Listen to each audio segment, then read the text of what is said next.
The pros and cons of getting a green card.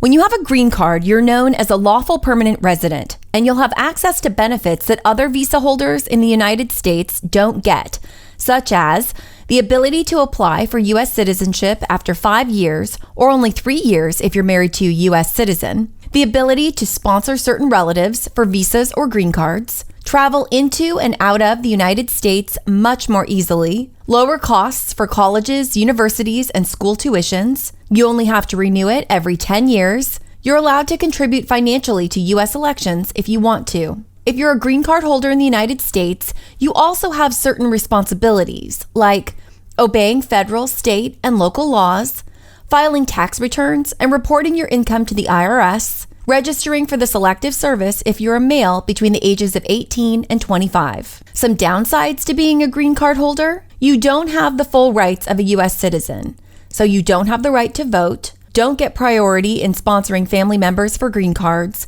can't become an elected official, don't have U.S. passport for travel, don't have full protection from deportation.